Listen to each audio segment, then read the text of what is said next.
Bismillahirrahmanirrahim. Assalamualaikum warahmatullahi wabarakatuh. Nama saya Imam Razin bin Razali daripada kelas DHF 2B dan nombor matrik 17 DHF 20F 1038. Bersama saya pada hari ini Aiman Firdaus bin Muhammad dan juga Muhammad Muiz bin Yusli akan menerangkan tentang gambaran alam sekitar menurut Al-Quran dan Sunnah.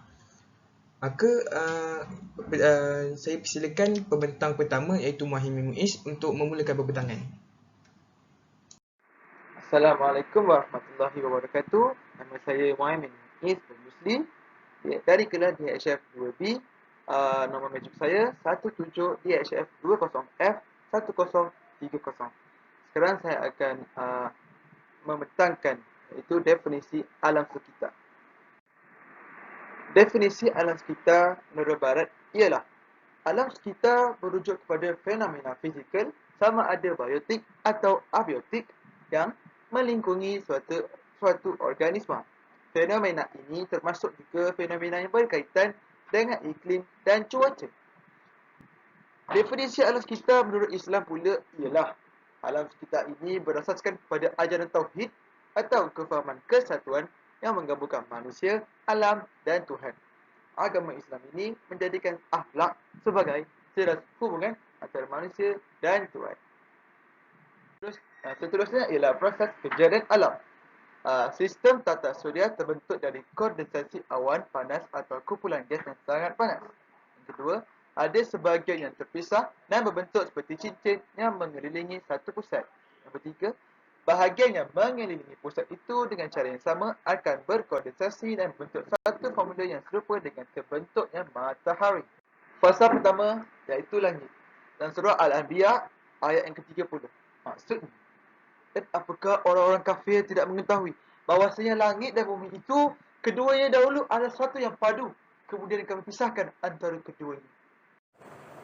Terima kasih Muhammad Muiz. Sekarang saya akan sambung pada fasa kedua, siang dan malam. Nama saya Aiman Firdaus bin Muhammad.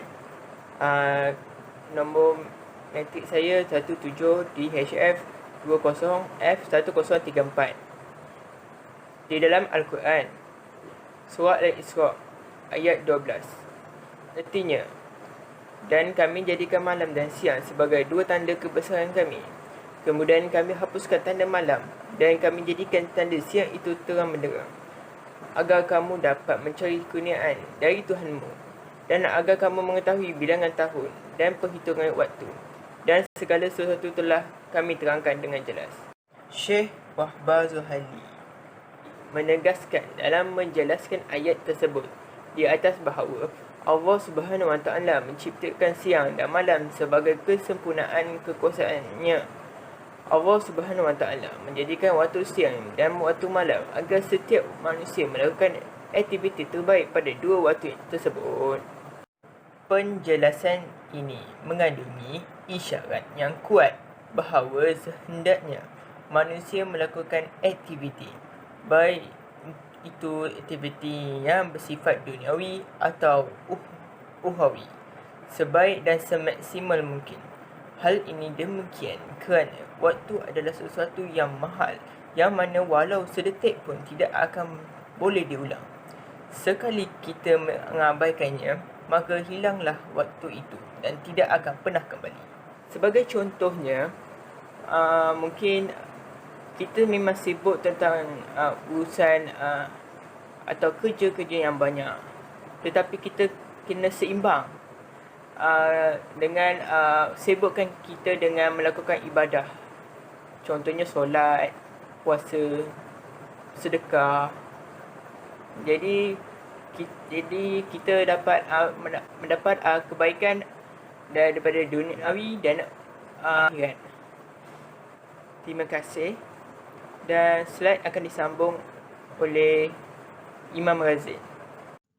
Dan seterusnya kita memulakan dengan fasa ketiga iaitu hamparan bumi. Daripada surah An-Naziat ayat 130, maksudnya, dan bumi sesudah itu dihamparkannya. Ayat ini kita dapat lihat daripada akibat pemanasan endogenik, batu-batuan di bawah kerak bumi menjadi lebur.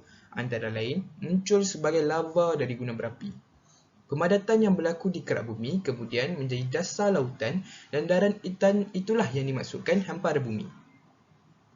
Seterusnya kita juga dapat lihat pada surah Al-Anbiya ayat 30 iaitu dan air kami jadikan segala sesuatu yang hidup. Itu kita dapat lihat pada hadirnya air dan atmosfera di bumi yang menjadi syarat terciptanya kehidupan di bumi. Baiklah rakan. Sebelum saya mengakhiri pembentangan pada hari ini, saya ingin memetik petikan daripada Ustazah Dania Raihana Sahid, iaitu kepentingan melindungi alam adalah tanggungjawab setiap Muslim, memandangkan ia mempunyai kaitan rapat dengan agama. Dengan adanya perubahan positif beserta niat untuk melindungi alam Allah ini, ia boleh memberi kesan jangka panjang bagi kita melindungi satu-satunya bumi yang kita ada dengan harapan mendapat keredoannya. Sekian daripada kami. Assalamualaikum warahmatullahi wabarakatuh.